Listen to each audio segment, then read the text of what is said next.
God morgen. It's a great pleasure to be with you here. Det godt å være sammen med dere her. And I very much appreciate Jeg setter stor pris på not only the warmth of your welcome, but the nature of your welcome. ikke bare hitan og tykkere mottøge, men også slæge av mottøge som jeg finner. When I came into the church this morning, Da jeg kom inn her i morgen, you were singing a hymn. sunket hit en salm It was written by my niece, som skrivet av søsterdøtten mine, with the music composed by her husband. og vi lærte skrive av mannen til henne. And I take pride in the fact that I introduced them to one another. Og den av å si at det var jeg som førte det sammen. And I am very pleased to see what has happened out of that partnership. Og glad over å se hva det kom på sur her som tjonabanden. A new generation of Christian hymns that are thoroughly biblical, Et nytt atali av kristne sangen og salmon som bibelske, and yet have magnificent music. og som hava og eisini hava et godt lær, gåan tonlag. And I congratulate your choir, ladies and gentlemen, how wonderfully you sang it. Thank you. Og må rosa tykkon kåren gus godt til synja, gus godt av joar. I have great hopes that when I get to heaven, I shall be able to sing. Og jeg har gåar våner at jeg ena for kom til himmels, ta ferdig endelig at du synja. Because it's far too late for me to Det learn on lega earth. sant nu at færa læra. But thank you for inviting me to your Men islands. takk fyrir at tid var bjóa mer til Otjanar. 50 years ago, Fyrir 50 år siden, a man called G.K. Lowther of Grimsby told me I ought to come to the Faroe Islands. var da en brede som J.K. Lauder i Grimsby som sier ved meg at de 80 affærer til førjer. But I'm afraid I'm very slow, so Men it took vennsk for at jeg nekka søgner ute. me 50 years to Det come. tok mer 50 år at takka meg sammen. But I have very much enjoyed these past few days, Men jeg har vært sterklig glad om disse sørste dagene. particularly to see the interest of your young people Særlig in at these big questions. Ahuan og tog unga atterlinen som kom å lusta. Just seeing the hundreds of people I have met in the last few nights Bare at jeg flere 100 ungfall som jeg har møtt der søgnaste dagene, tells me that you have great potential for the sier future. meg at det store muligheter for fremtiden vi okkara. And it is wonderful to see churches that are really encouraging their young Og til godt people å søtja samkommer og kyrkjer som etja tar unga, and equipping them to face the very different situation gjør dem muligheter til å kunne utbygge seg til å møte avbjørnene. that arises through our increasingly secularized Europe. Koma av vestlig gjeringene av heimen i dag. I want to talk to you this morning from the second letter of Peter. Og i morgen, eller i dag, så ønsker jeg vi skulle lese sammen ur 17 Petersbrevet. Peter is now an elderly man, perhaps a very old man. Peter er nå en eldre maver, en gammel maver. And as he got older, there was one topic that he preached on again and again and again. Og som han gjøres eldre, så var det et evne som han teger opp atter og atter. You will see that from 2 Peter chapter 1.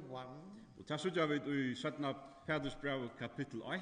In verse 12 he says, "Therefore I intend always to remind you of these qualities." Og i vers 12 skriver han, jeg kommer til alltid av minna tykkon. What was he always talking about? Hva det hette alltid som han tåsar om? He was always speaking about the importance of investing our lives in the eternal world. Han var alla tøyna, han savnar seg alla tøyna om hetta, at vi skulle investera i til evige løyve. He is writing to believers, Han skriver til tryggvande folk, and he is encouraging them to add to their faith. og han etja tøym til at leggja atræt tryggvare.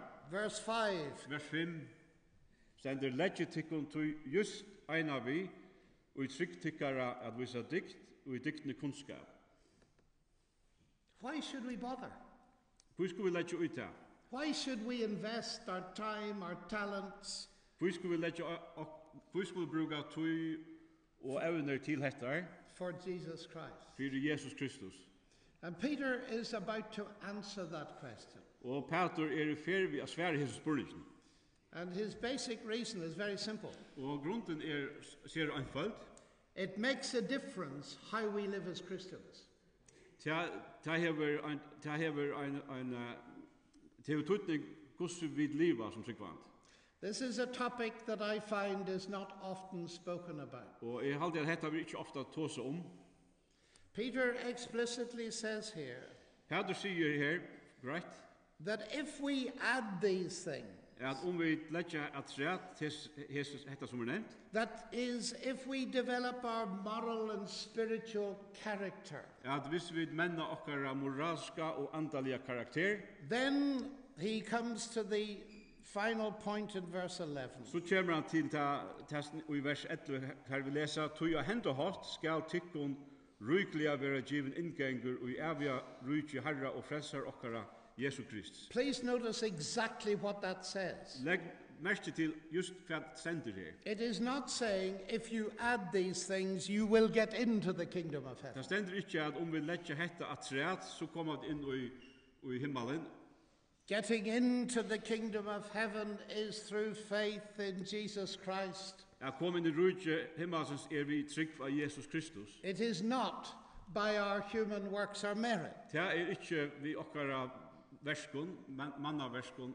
Peter isn't talking about that. Det ikke det som Peter tåsar He's talking about the difference between getting in and getting in richly.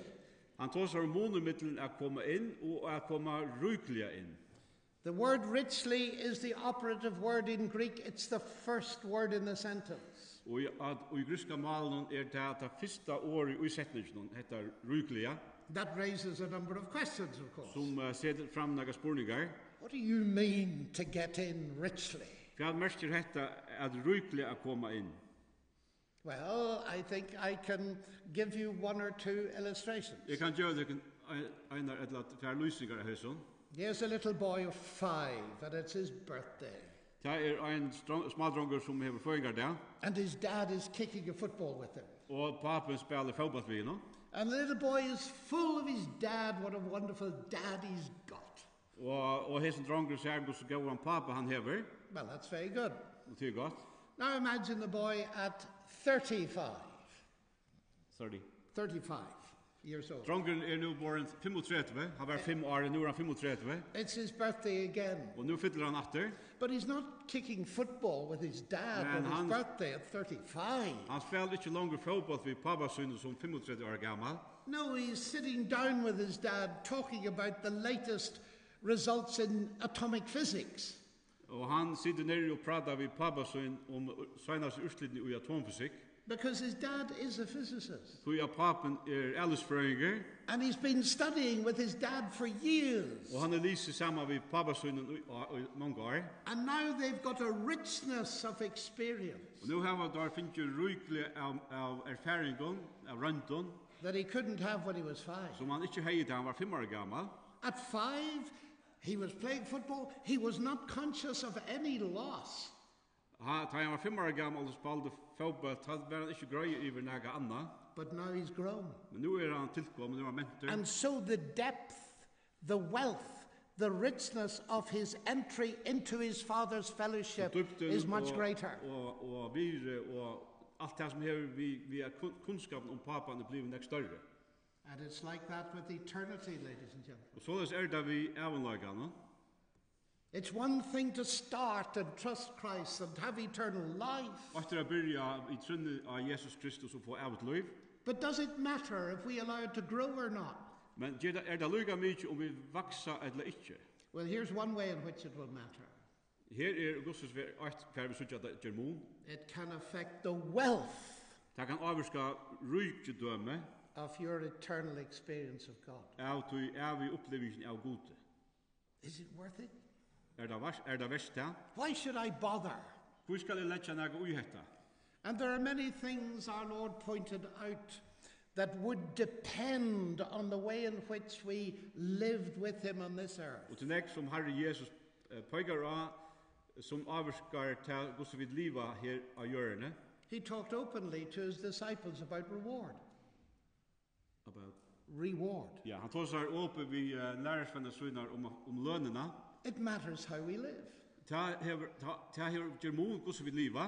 I repeat, it's not a question of getting in or not getting in. I endurtaget, ta ikke talan om vi kommer inn eller ikke kommer inn. It's a question of the depth and the wealth of our fellowship. Ta spørninger om dybdena og viri og i fellesskapen vi hava. And why should we bother? Og hvor skal vi letja ut da? And this is what I mainly want to concentrate on. Og det tar som vi ikke vi skulle savne okken om. And here's Peter giving his reasons. Og her det Peter gjør årsøkene. He says in verse 15, I every effort. Og han sier i vers 15, jeg skal gjøre meg ommerk fire. So that after my departure you may be able at any time to remember these things. Så det er tid etter det er en bostor alltid kunne minnes dette. Notice the word departure. Legg merke til hese årene færre bostor. It's the Greek word exodus. Det det greske året exodus. It doesn't mean death simply. Det merker ikke deie bare. It means going out. Det merker færre ut. Going out from this world to another world. Det ut hese verden og en æra ver. And Peter, as an old man, is saying, I'm about to leave this world. Og Peter som en gammel maver sier, vil jeg fære herfra. I'm going to another world. Og jeg fære inn i en annan heim. It's real. Som verilig. How do you know it's real, Peter? Og så varst du at han verilig, Peter.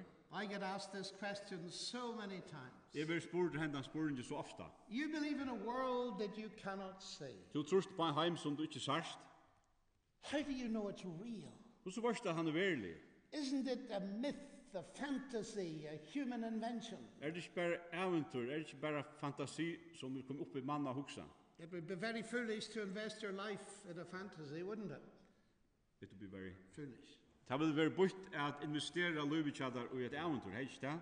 But many people do. Men til nek som gjør det. They give their time and their wealth and their energy to an illusion. De brukar tøy og krefter og pengar til en illusion. And they end up embittered and disillusioned old people. Og de enda som i barskleika og i vanløyse som gamle folk. How do we know that this isn't another illusion? Hvordan vet vi at dette ikke bare er en annen illusion, en annen kvarvisjon? Many people tell us today that it is. Det nek vi der som sier at det er det. Well, here is Peter's answer. Og her er Sverige av Petre. Verse 16. Vers 16. Tog ikke vært det snilt oppvoksaven eventyr vi gingo etter, ta I vid kunngjøre tykkun kraft, og kom og herre okkara Jesu Krist, nei, vid våre egna vittne til hatik hansar. 17. Ta I han fikk høyur og dord fra gode feir, og slug rødt jaua til hansara, fra hinn I hatikna liu dord, hesen sånne moin hinn eskai som I har tokka And til. 18. Hesa rødt hørdu vid jaua av himle, ta I vid våre vi honon av hinnon heilaja fjallet. Peter is talking about an experience that he had with two other disciples. Peter tåsar her om en oppleving som han heier sammen vid tvøymen øre lærersveino. An experience on a mountain in Galilee. En oppleving av en fjalli I Galilea. And he says here, we did not follow cunningly devised myths. Og han sier vi tar ikke myton som var snilt opphugsager som vi fyllto. He lived in a world that knew what myths were. Han levde I en heime som visste hva myter var for naga. And in the Nordic countries, you know quite a lot about myths, Og don't you? her I Norrland vet vi halt nek om hetta. The Viking myths Vutsinga mytenar that used to fascinate me as a child. som var nek opptisjen av som smadronger. And they also fascinated C.S. Lewis. Og som incidentally. eisne opptaget C.S. Lewis. Is what we've got in Scripture describing a myth? Det som vi leser om I skriftene myta. That is a story that illustrates certain truths, but it simply illustrates them. Det søver som skulle lysa en sannløyga, men som bare skulle være lysingar. It's not meant to have any concrete dimension to it. Det ikke atler hava nekra konkreta meining i seg. Well, Peter lived in a world that knew what myths were. There were thousands of them. Og Peter visste at han levde i en heim som visste hva myter var, det var tusen hos Adam. And as an apostle, he says we didn't follow cleverly devised Og myths. som apostel sier han, det var ikke slukon myton som vi tvilte. It's pretty sad, isn't it, when liberal theologians say that they did follow cleverly devised Det myths. syrgeligt at høyra liberaler teologer sier at har fylkjas myton. Peter knows more about myths than the liberal theologians of the 21st century. Peter visste mer om myter enn godfrøyngarna i 21. alt. And he says it's not a myth. Og han sier til ikke en myta. What isn't a myth? Hva det så som ikke en myta?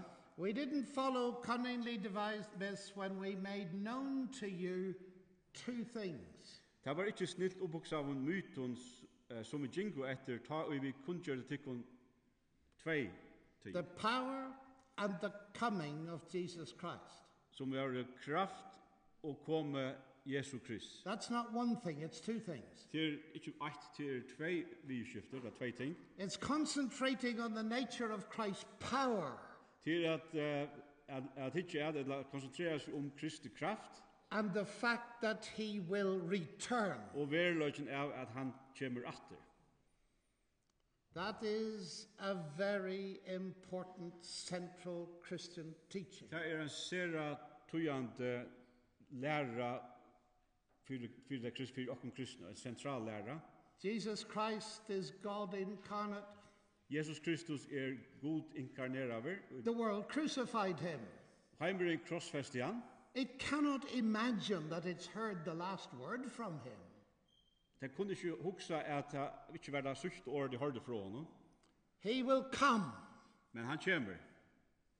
How do you know, Peter, that he will? Hvordan varst du til Peter at han kommer? What convinced you? Hva er det som har sannført deg om dette? What makes the difference and why are you constantly preaching about it? Hvor er du så sannført, og hvor heldur du at prædika om dette? So he's going to tell us Så han kommer å si okken det her. about his experience on the mountain of transfiguration. Om opplysningene av fjallene, omskapene av fjallene. Ombrøyting av fjallene. 4 records of this event. Og det er 4 frasakner om hans hending. In the first 3 Gospels and here in 2 Så Peter. vi tar imot 3 og 1 evangelien, og så her i 17. Petersbrev. That tells us immediately it is of great importance. Det viser okken beina veien at det er stor antydning. Now, the 4 accounts are all different. The 4 accounts are all Det different. er moner av hans 4 frasakner. There are subtle differences in them because they each emphasize something different about what happened. Det er tøyande moner mittel der frasakner, tøydak for sær leggja dent av imisk vidskifte. So let's start with Matthew. Så let oss byrja vi frasakner i Matteus, And we look towards the end of chapter 16. og det er i endan av kapittel 16 i Matteus. The context is this, Sammanhengen er hesen, that Peter had confessed his faith in Jesus as the Messiah. Peter har jo gjort tryggsøyna av Jesus som Messias, And Christ had told them that on this rock I will build my church. og Kristus har sagt at hesen kletti skal bytja kyrkje samkommunna, And it was all very exciting. og det er spennande, eller Until Jesus said this. inntil Jesus sier, By the way, he said, I don't want you to tell anybody who I am. men så sier han, men si ikke nøgren hvor jeg er, Because actually, I'm going up to Jerusalem. så jeg er ferdig nian til Jerusalem, And I'm going to suffer many things of the chief priests and the elders. og jeg skal luja negv av høvespresten og den eldste, And they're going to crucify me. og ta ferdig at krossfesta meg, And on the 3rd day, I shall rise. og 3 dagen skal jeg rysa opp. Well, they were stunned. Tar var ørskimlar, tar var bilsner, Of course, they didn't understand the last bit about rising from the skilti dead. anki av hese sørsta om a rysa opp av deion. Here is Peter, and he confesses his faith in Christ. Her har vi Peter, og han gjorta tryggsøyna av Kristus. And now Christ says, the experts are going to try me and judge me and crucify me. Og nu sier Jesus at ekspertane færre at føra meg framfor ratten, og ta for å døma meg, og ta for å krossfesta meg. That was a very tough thing to be told, wasn't it? Det var hardt at høyra, var det ikke det? Now what's Peter going to think? Now. What is he going to think? Hva skal Peter hugsa nu? What is the point of investing life Hva endamal vi at investera løyve? in a person who's going to be rejected? Og en person som skal være vrakaver? That's a big question, isn't it? Det en stor spurninger, så. Because you will find if you invest your life in Christ, Så at du skal sutja at om du investerar løyve i Kristus, you may get rejected too. at du eisne vil vraka, eller vrakaver. And now it gets worse. Og det vil verre enn. Peter says, "No, Lord, that will never happen to you." Peter sier, nei herre, det skal aldri henta til. And Jesus was very sharp. Og Jesus var strengur vi, ja. Get behind me, Satan. Fær atter med Satan. You're not thinking straight. Du hugsar ikke rett. And then he said something Og så sier han ega, extremely important. ser at tujande, In verse 24, if anyone would come after me, let him deny himself and take up his cross and follow me. vil onkur koma atan av mer, må han avnokta seg sjálvan og teg opp krossun og fylgja mer. For whoever would save his life will lose it. Tuitan som vil bjarga løyvn og skal missa til, What? ha? Don't you want to save your life? Vil du ikke bjarga løyvn? Don't you want to have it full of meaning? Vil du ikke hava meining i løyvn? What does Jesus mean? Hva meina Jesus vi her? Peter at this point thought Peter hugsa i her, that he was losing his life's investment. at han misti alla lufs investeringssøyna.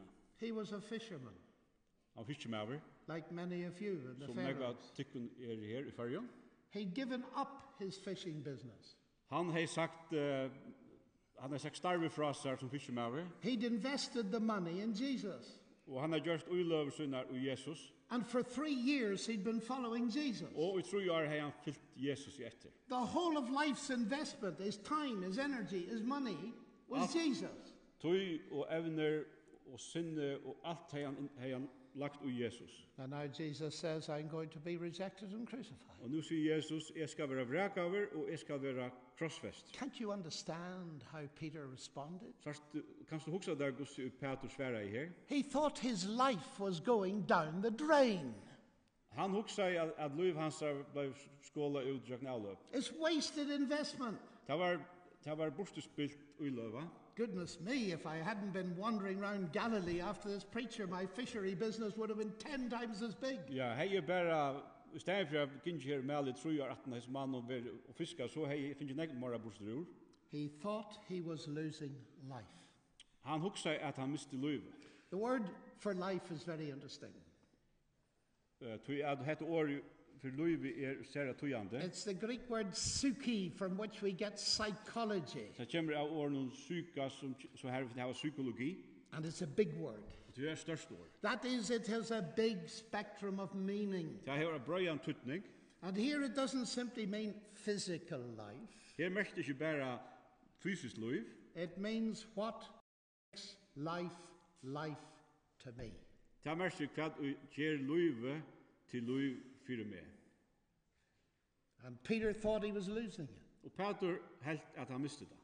And I meet many people today and they say, look, if I follow Jesus, I lose everything. Og jeg møter nekken folk i det som sier, ja, men hvis jeg skal fylgja Jesus etter, så misser jeg så nek. Well, yes, you will. Og Hesenheim.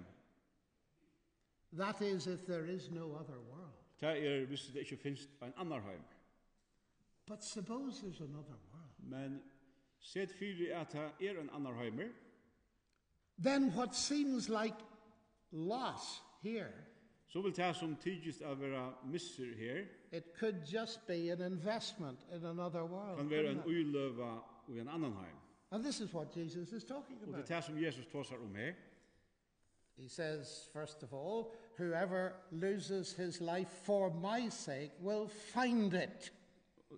Jesus sier at han som misser lyset for munna skuld skal finna det. What shall it profit a man if he gains the whole world and loses his life? Du hva bedre ta menneskene til å vinne allan heimen, Og men what- man leder salsyn at det fyr. Or what shall a man give in exchange for his life? Eller hva kan mennesker gjøre at det fyr Now salsyn? notice what comes next. Og hikk så hva kommer at han av. For the Son of Man is going to come. Menneskesson skal koma. Now that was very difficult for Peter. Hatta var sera torsfors for Peter. I'm going to be rejected. Jeg skal være vrekaver. I'm going to die. Jeg skal dodja. I'm going to rise again. Jeg skal røyse opp I'm atter. going to come again. Jeg skal komme atter. That was pretty complicated stuff if you'd never heard it before. Det var sera samansett for Peter man omgang i hørste over. We understand it, don't we? Because we know a lot about these Vi things. skilja det gjør det ikke, vi har hørste, vi kjenner det. But I sometimes wonder, do we understand it? Men vi kvar også skilja vi det. Because the issues that Jesus was raising are the same today as they were then. Tog at hetta som Jesus sikker fram her, det samme i det som har vært ta. What is life for me? Hva løyve for meg? What's life for you? Hva løyve for te? What makes life life? Hva det som gjør løyve for te? In what do you invest your time? Hvordan investerer du togene seg her? In what do you invest your talents? Og hvordan investerer du togene evner? The wealth of mind or art or money, there are many kinds of wealth, aren't Og there? til nekstlo av rujudom, det kan være list og penger og andre ting. If you were to watch the way I invest, Om du hikker etter hvordan jeg gjør munar øyløver, could you tell from it kunne du så sagt ut fra tog that I did believe there was another world other than at this? jeg trygg at det finnes en annan heim. That's a challenge, isn't it? Det ser avbjørn, det ikke det. A very deep challenge. Det av sånn avbjørn. The Son of Man is going to come, says Christ. Menneskesånden skal komme, sier Kristus, And then he will repay each person according to what he's done. og så skal han få løn etter tog som han vidkommende til gjørs. But how would you know? Men hvordan varst du? That's the key question. How do you know, Peter? Men hvordan varst du, Peter? And the Lord, of course, now proceeds to answer it. Og nå sverer Herren det sånn. Because he says this. Tog han sier, Truly I say to you, sannelig sier tikkun, there are some standing here who will not taste death til noen av teimen i her standa skulle ikke smakka deia, until they see the Son of Man coming in his kingdom. fyrir enn de suttja menneskesånden koma i rujti søyn. And after 6 days, he took with him Peter and James and John, his brother, and led them up a high mountain by themselves and was transfigured before them. Og 6 dager etter detta tog Jesus Peter og Jakob og bror hans Johannes Visser, og før vi teimen i en høgt fjall, her tar vi for seg sjálvar, og han fikk da æra utkjønt fyrir teimen. There are some standing here who will not taste of death Til nøgra teimen som i her, som ikke skulle smakka deia, until they see something. inntil de skulle suttja nekka. Now the Gospels differ. Her det munur av evangelien. Matthew says, until they see the Son of Man coming in his kingdom. Matteus sier fyrir enn de suttja menneske som kom i rujti søyn. Mark says, Markus sier until they see the kingdom of God coming with power. at ikke fyrir enn de suttja rujti Guds koma i kraft. And Luke says, Lukas sier until they see the kingdom of God. inntil de suttja rujti Guds. It is, of course, the same thing, Det sjåan det sama, but from a different men perspective. fra imenskonsjoner hatt nå. And after 6 days, he took them up the mountain. Og 60 år sattne fyrir han nyan av fjallet vitt heimann. I had a very famous debate with Peter Singer, a leading philosopher and Yeah. bioethicist Vi hei tjekk ved en sera kjentan vustemann som er Peter Singer. in Australia. And in the course of the debate, he said, of course, Jesus was wrong. Og vi tatt var i Australia, og han sier sjåan det var Jesus, for Jesus skøyver. He told the disciples they wouldn't die until he came. Så at han sier, vi lærer sånn at han skulle ikke støtja fyrir der at se mennesker som kom ur rujti søyna. And he quoted this verse. Og han endegav hetta. And he said, well, there you are. Jesus didn't come. Og så sier han, her sørst du, han kom ikke. And so there's no point in thinking any more about Jesus. Så det gjør noen mening ved å hugsa meira om Jesus. And I said, Peter, did you not read the next bit? Og sier vi han, Peter lest ikke vi er. Peter lest ikke vi er. The transfiguration Ombrøydingen is seeing Jesus come in his kingdom. er at suttja Jesus koma ur rujti søyna. Of course, it is a vision. Sjálvand er det en sjån, It is a prevision of what will happen. og det er en forsjån til det som skal henta. And it's what made eternity more real for Peter than this world. Og som gjør det ærmelagan mera verligan for Peter langt i hessen heim. Notice exactly what Jesus said. Legg merke til just hvordan Jesus sier dette. You won't taste of death until you see. De skulle ikke smakka deia for til suttja. You see, ladies and gentlemen, Suttja dit.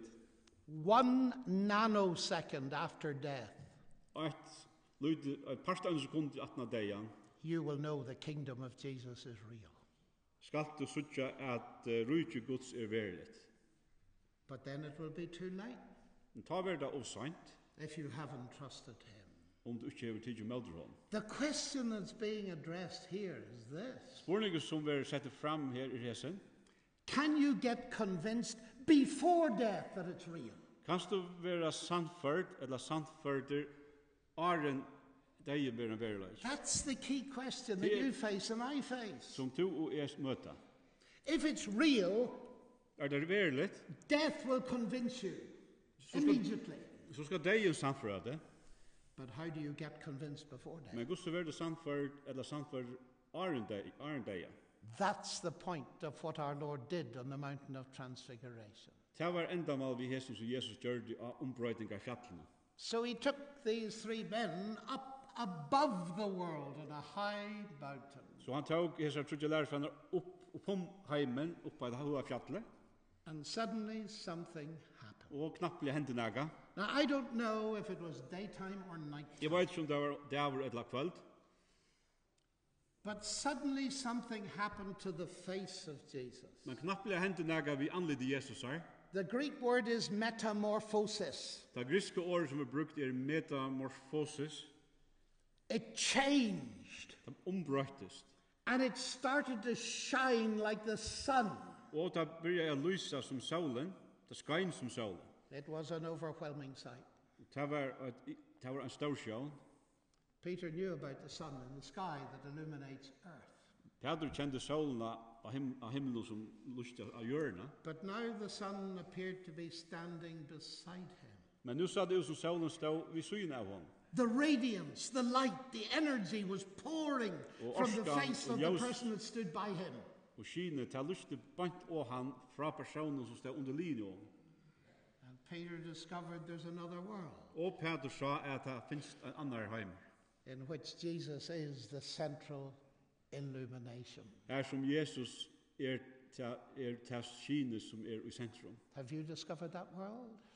Hever du sett det?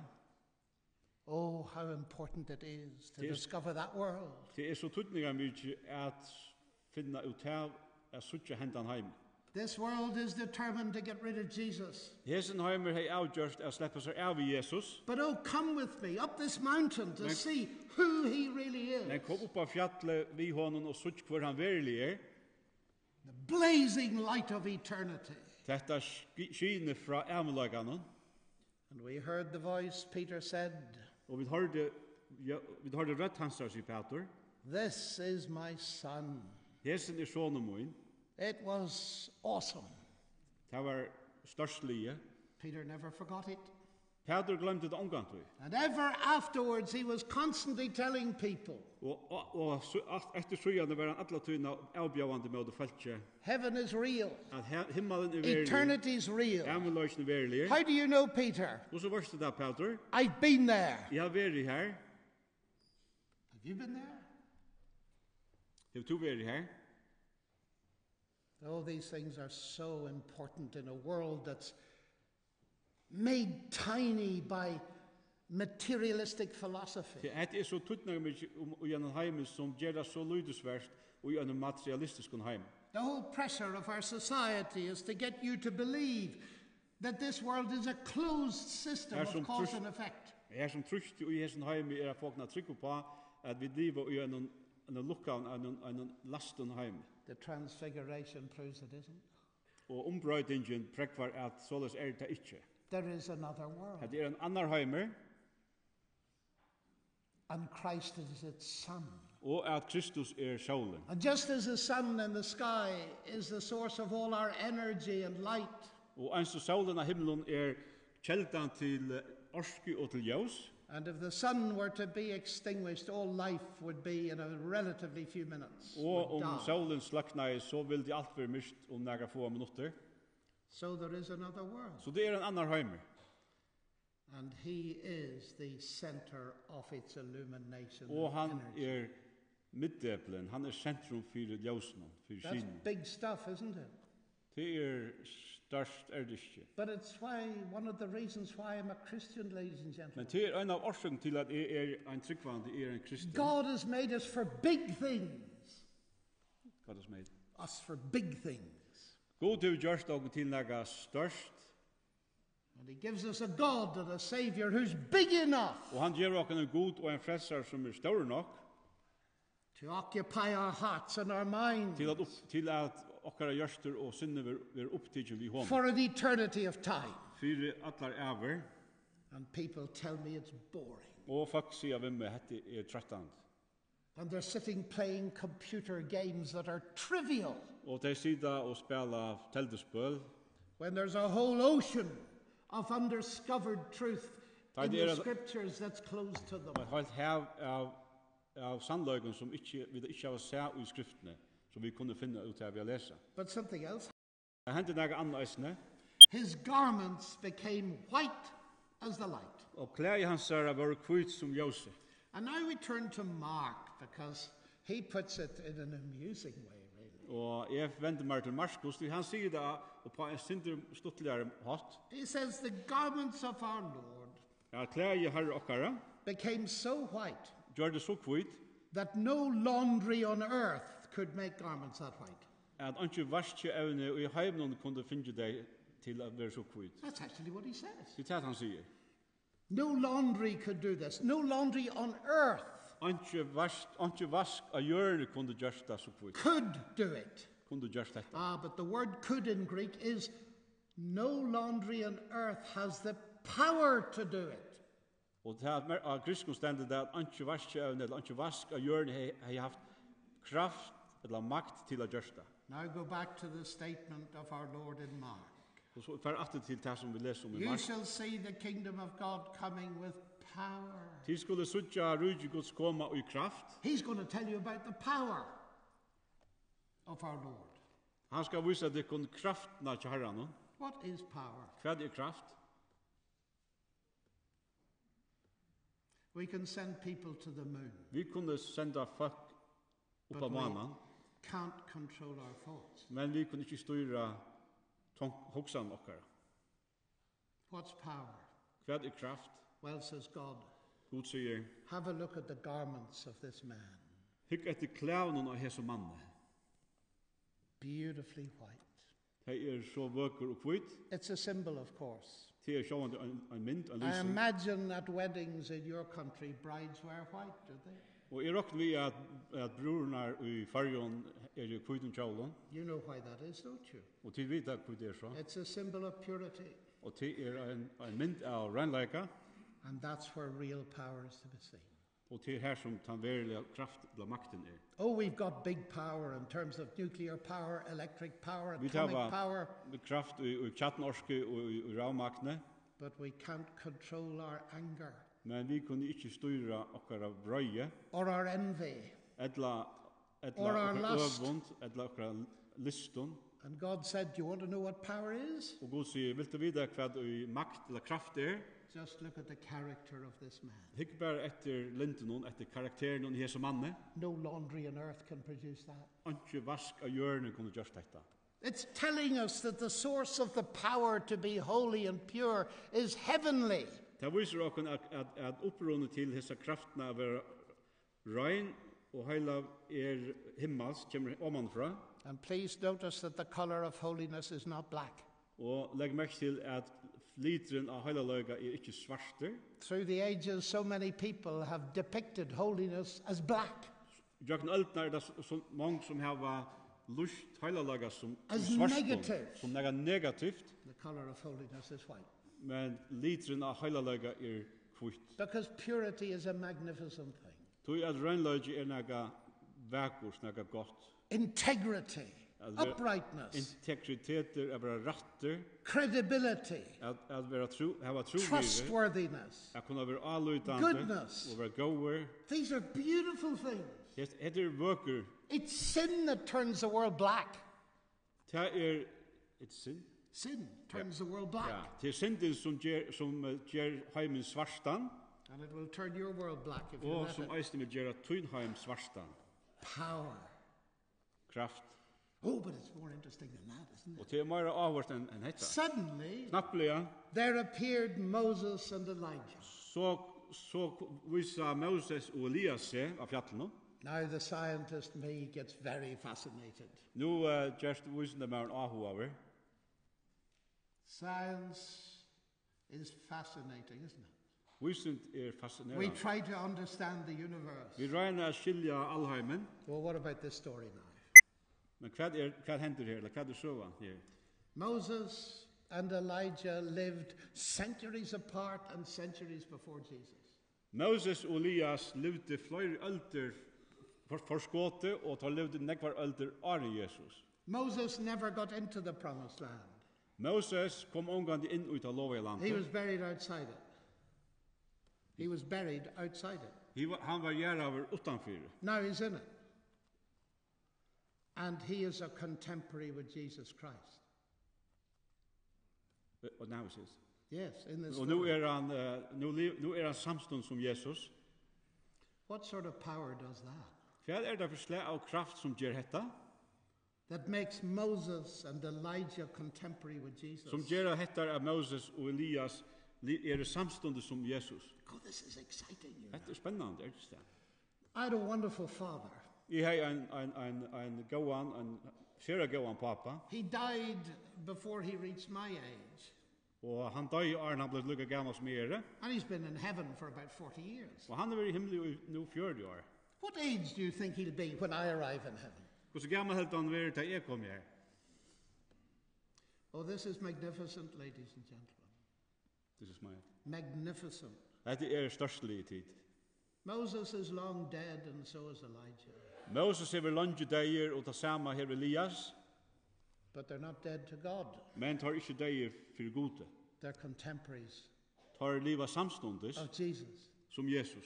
Do you think that could happen again? Heldig til at det kan hende atter.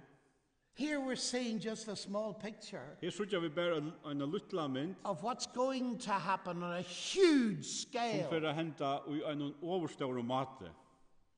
Now, you will see the disciples were so overwhelmed they went to sleep. Du sarst at lærersvennerne var så overbyrjar at har sovna Don't blame them. grunn, eller flennisk at dømen, eller hevisk at dømen. Sleep is one way we escape overwhelming reality. Ta at sova ta sleppa undan nøgrun som virkar for overstørst. And when they woke up Og ta da vakna i atter, and saw Moses and Elijah and listened to them, og ta sjå Moses og Elias, og ta lustai, Peter said, Lord, så i Peter herre, I think we should make some tents and stay here. så sier han at jeg halde at vi skulle gjøre en trudja bostad. He hadn't been listening to the discussion, had he? Han har ikke lustet etter samrådene. Because Luke now tells us what the discussion was about. Så at Lukas sier okkur hva i samrådene av fjattelen snus om. Says Luke, they were discussing Jesus' exodus Lukas sier at har tå seg om Jesus exodus, that he would accomplish at Jerusalem. som han skulle fullføre i Jerusalem. So they're all talking about Jesus leaving the world. Så der tå seg om at Jesus skulle fære ut ur heimen nå, And Peter wakes up and says, shall we all stay? og Peter vaknar og sier, skulle spørre at det var verande her på. He hadn't understood. Han har ikke skilt næga som helst. But isn't that fascinating? Men det ikke undrasliver, ikke... I understand you have a conference next week. You have a conference next week. Ja, vi tar en stevne næste vike. And suppose you decided to have the subject Exodus. Og sett fyrir at tid hadde evne Exodus, And you could invite anybody from history to speak to you. og tid kunne bjóa ein og kvarin fra allar heimsøvne til at tosa. Who would you invite? Fann hadde du Well, bygge I tell you who I'd invite. Jeg skal si at kan I hei bygge. Number 1, Moses, Nummer 1 Moses. because he led one of the biggest exoduses in history. Tui han lette eitt av de største exodus og manna og søvn. And then number 2 would be Elijah, Og nummer 2 hei Elias. because he didn't die at all. He went straight up to Tui heaven. han døy ikke, han døy altså ikke, han fører til himmels. His exodus was extraordinary. Og hans exodus var helst eina standant. Just imagine having them as the main speakers. Bokstavlig haft tar som høvestalare, But they weren't discussing that at all. men der tås altså ikke hetta. They were discussing the exodus of Jesus at Jerusalem. Tar tås exodus tja Jesus i Jerusalem. Because this was still just a vision. Tui hette en ansjón. It had to be made a reality. Det måtte gerast en veruleiki. And it could only be made a reality if Jesus went to Jerusalem and went out to the other world through Jerusalem. Det kunne bare gerast veruleiki ta Jesus fór til Jerusalem og han fór ut og jökna Jerusalem. And that meant the cross and the ta- resurrection. Meste krossen og upprøstna. They were discussing his exodus. Tar tås hansara exodus. And Peter said, let's all stay. Og Peter sier, lad okkom And vera suddenly a verandi her. cloud came and overshadowed them. Og så kom og så kom naga og ivet her. And a voice came from heaven. Og skutsk kom og en rødt hørdes fra himmelen. This is my son. Hesen sonen min, Listen to him. høyre han. Oh, it's important to listen to Moses and Elijah. Det tydninga mykje av vi lusta etter tog som Moses og Elias. But they're not in the same category as Jesus. Men tar ikke samme slag, tar ikke samme kategori som Jesus. He is God's son. Han sonen Guds, Listen to him. høyre han. This is the most important message I have for you this morning. Hette det mest tydninga mykje som heva sia vi You tykker young people, til unge folk, til unge. if you only get this, Bara om det så bara høyre, eller tag hetta til dykkon, listen to him. luste eller høyre han. Our world is full of noise. Heimur okkara fuller av aujói, av larme. Many grown-ups even cannot walk around without earphones in their ears. Eisne vaksen som ikke kunne færa ut utan det har også på øyrene. It's an anesthetic Det nega som døyver, to put you to sleep, som færdig av sovna, to stop you thinking about reality, at få til å stekka vi hugsa om emeløyga, and above all, to stop you listening to him. og først og fremst at få til å halde pæt av lusta etter hånd. And I'm grateful for all the technology. Jeg takksamme for alle tøknene som vi har. I'm using an iPad here to read scripture. Jeg har en iPad til å lese Bibelene, But oh, what a tragedy men for en sorgarløyger, when there's so much noise. tar det sånne aujå, You can scarcely go into a restaurant in the world without being bombarded with noise. du kan ikke være en matstov i heimene der uten at du har aujå alle stener. And don't let's fool ourselves. Noise is not neutral. Lad okken ikke drar okken sjálve, aujå og larme ikke neutral, Music is wonderful. We've heard some. og tonløyger og sanger deiligt, vi da har hørt i morgen. But do read the lyrics of the songs that you buy before you buy them for their music. Men les årene i sangen og er du kjeivedør for å lusta etter dem. Because many of them are pumping an immoral atheistic philosophy So that could destroy you. Tror at nekver av hese sangen tar trusta og tar pumpa ateistiska lærer som i legend. And how do I know that? Og hvordan veit det til? Because I read the lyrics of the songs. Tror at that jeg har young people lyst sing. årene i hese sangen, hva det sier. Listen to him. Luste høyre han, Oh, that's a challenge, isn't it? det en avbjøring, det ikke det? We believe the Bible's the Word of God, do we? Vi tryggva at Bibelen Orgus, gjør det ikke det?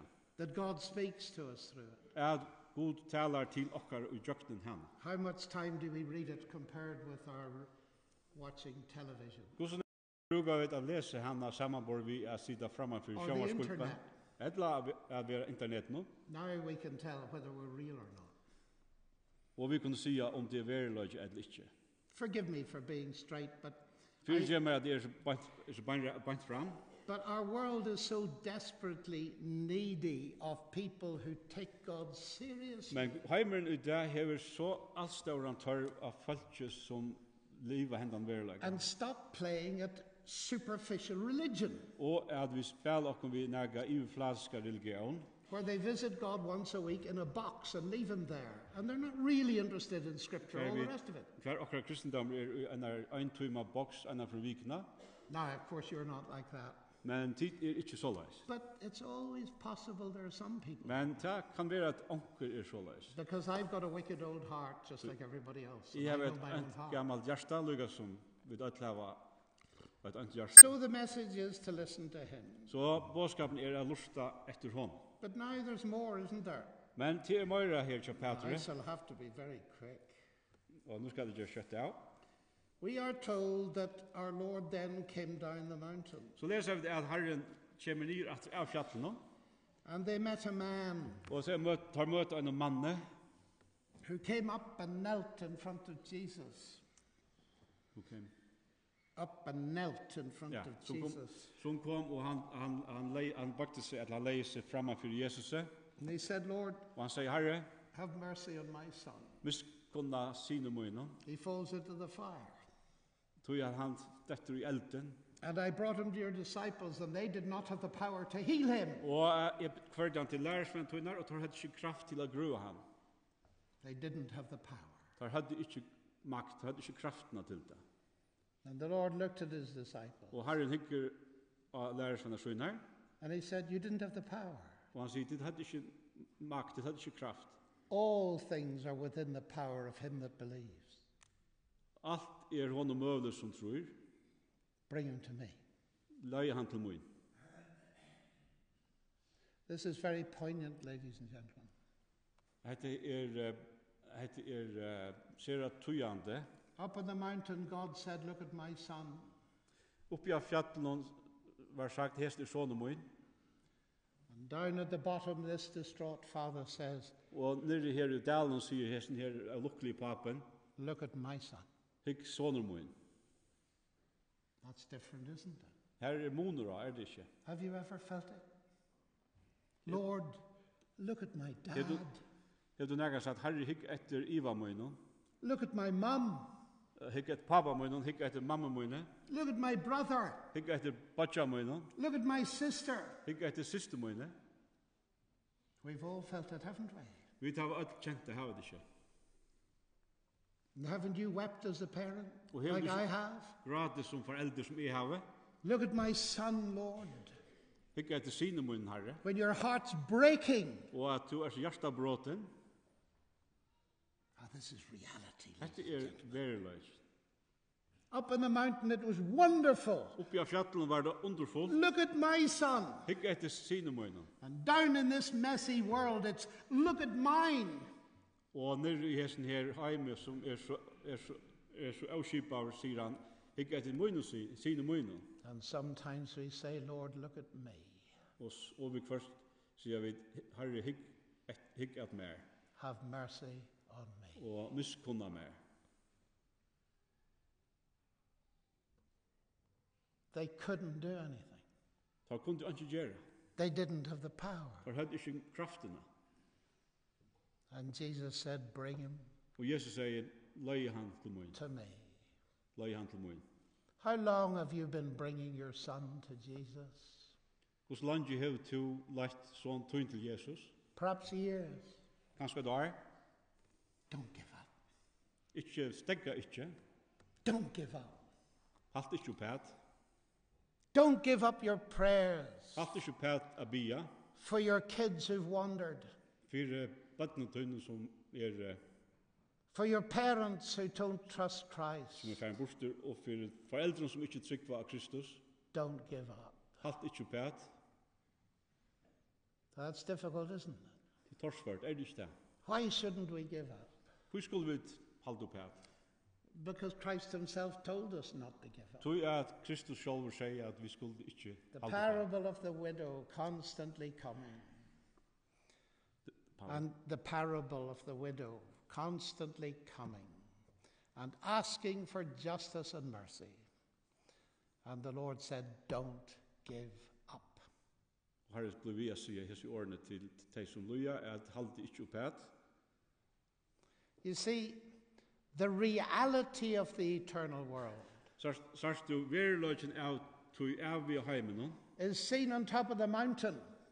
Suttja oppi av fjallene, But if that doesn't make a difference down on earth, men om det ikke gjør noe mon her nere av hjørne, then you can forget about it. så kan du glemme alt om det. My final point Det sørste som jeg skal si dette, is to go back to Peter. for atter til Peter, And he says, as he goes through his argument, og han sier til han fer i jøknen disse argumentene til seg, he says this. så sier han, Do you know these iPads are worse than ordinary Bibles? iPaden ikke alt så lett å ha vi å gjøre. We keep getting the wrong letter, but we'll get it. Peter says this. Peter sier, We heard the voice, vi hørte røttene, but now he remembers nu minnes han that you and I were not there. at to var ikke her. Wouldn't you like to have been there? Hei du hugsa det kunne Do you think være it would have convinced you? Hei det sant først det, Oh, I'm sure it would have convinced me, og jeg hei sant først med, but I wasn't there. men jeg var ikke her. What about me then? Hva så vi med? About me? Well, here's the thing for me. And we, he says, verse 19 of chapter 2, chapter 1. Og så sier han i vers 19 i 17. Petersbrev kapittel 1. And we have something more sure. Og så mykje meira stedfest hava vid, Just read on. et profetiska året som tidgjera vel ui at akta etter, så etter ljósi og skuiner av myrskonstegje, inntil lyser av degi og morgenstjøtna ryser og hjertikkara. Først og fremst må tid vita at anki profetår og i skriftene givet til ekna tøying, tøy aldri nega profetår kommer fram av vilja menneska, nei drivner av heilei andan og tala av heilei menngods. Now, there are differences on how we should translate this. Det moner av hvordan vi skulle omsette dette. We have something more sure. Vi har nega som meira visst, som meira stafest. More sure than what? Meira stafest enn kvært. Well, some people say more sure than a psychological experience on top of a mountain. Som man sier, ja, meira visst enn det som hendte oppi av fjallon og sjålen her. Well, that's possible. Det er mulig. Or we have confirmed Etla vi har stafest in the prophetic word what we saw on the mountain. ut i profetiske åren og det som vi så. Which way is it? Hva vei skal vi skilja det? Well, I don't know. I'm an Irishman. I want it both ways. Ja, jeg vet ikke, jeg er i Urlandet, så jeg vil ha det på bårmater. I wasn't there. Jeg var ikke her. But I've got something, Men jeg har nega, and so have you, og det samme hever du, that can have the same effect som kan ha så mye avskan on our lives av liv okkara, as the transfiguration had for Peter, James, and John. som hendingene ombrøydning av fjallen hei av Peter tann dag. And what is that? Og hva var det? Scripture. Skriftet der, They heard a voice. har hadde en rødt, This is my son. hesen sonen min, They heard it audibly. har hørte det vi ørene, Says Peter, Scripture is meant to do the same thing. og Peter sier skriften der skulle gjøre det samme. Why do you read Scripture? Hvor leser du i skriften? Oh, you say I've got a talk to prepare for next week. Tror jeg skal tolke. I have a talk to prepare for Ja, next tror week. jeg har noe tale som skal ha næste vike. Well, that's a very good reason for Det reading the er Bible. grunn for å lese i Bibelen. But it's not enough, is it? Men det er ikke noe mye. Why do we read Scripture? Hvor leser vi i skriften? To get knowledge to give to other people? At få kunnskap til å gjøre øre mennesker. Well, that's important. Det er tydning av mye. But ladies and gentlemen, Men tid, the main reason for reading Scripture is to get to know God. Høvesgrunden til å lese skriftene til å komme kjenne god. There is a danger, isn't there? Det en vante. Especially for those of us busy in Christian work. Okkon som så opptidgen ut i kristna arbeidene. That we only read the Bible for other people. At vi bare leser Bibelen for øre mennesker. Oh, that's very sad. Det syrgelig. This is God's word. Dette årgods. And we should read it expecting to hear the voice of God. Og vi skulle lese det vantande at vi høyre rødgods. And Peter says, oh, it's a wonderful picture he gives us Og here. Peter sier, og dette en underfullt mynd som han gjør oss ned. It's like a lamp Det lukka som, shining in a dark place. det lukka som et ljus som skuiner av myrskonstegje. Until the day dawns and the morning star rises in your heart. Inntil lyser av deg og morgenstjøtna ryser og gjørst tikkara. The morning star will come one day. Morgenstjøtna skal rysa en dag. I am the bright and morning star. En said Jesus. lysande morgenstjøtna. He will come. Han kommer. He will actually come. Han kommer verulega. But wouldn't it be wonderful before he came Men heit ikke vært deilig underfullt åren han kommer. if he was so real to At you and han me var så verulig for te. that he rose in your heart? At han reis og hjärsta tun. It's magnificent, isn't it? That's what Scripture is meant to do. Til det som skriftene That's what I'm praying that God is doing right at this moment. Til det som bygget etter av godgjør og just i hese løt. That you're beginning to sense in your heart the reality of it. At du først at oppleva nu og hjärsta tun og verløgan av heson. And you believe he's going to come because you sense in your heart that it's real. At du trost at han får komme til at du merket og hjärsta tun at det verligt.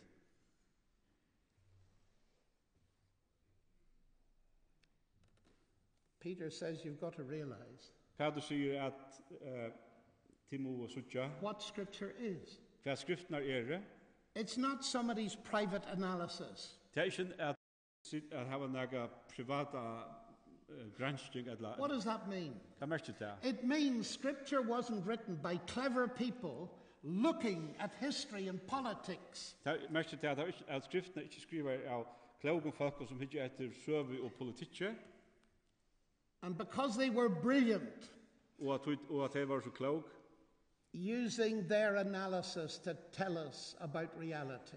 brukte torra greining til at av verløgene. Scripture didn't come like that. Skriftene kom ikke henda. This is talking about how it was written, Dette tåser om hvordan det skriva, how it came to be. hvordan det kom. It came to be as men spoke from God. Det kom at han hatt at det var menn som tog seg fra årgods. This is my son, listen to him. Hesne sånne mun høyre han. Men spoke from God. Menn som taler fra gode.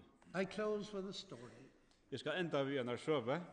Many years ago, I ran a Bible study in Cambridge For nekven åren siden ta hei en bibelbalk i Cambridge. for people like myself For folk som sjálver. who wanted to take the Bible seriously. Som ikke at taga bibelna i olvara. It was 3 hours every Sunday, Det var 30 timer kvann sunnudag. and God blessed those studies. Og god sikna tar sunnudagene. But there was a very gifted young man there Og her var en sera gav av unge maver. who grew up to be one of the most blessed evangelists Som among gjøres students. En av de mest største evangelistene i byen. He led thousands of young people to Christ. Og han leidde flere tusen ungfolk til Kristus. We were very close friends. Vi var gaur viner.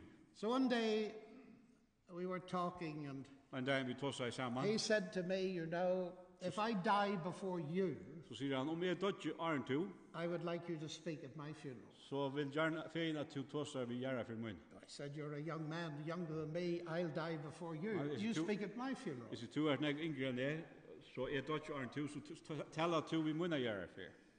But he got cancer at the age of 58. Men han fikk krabba meg til han var 8,5. I remember the day he told me. Og I minnes dagen han sier meg det.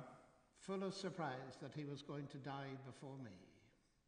Bilsen om at han skulle dodge Arne. He was at the height of his powers. Og han var han i blåmann av sin karriere. A leader of men who knew the word of God, who knew God.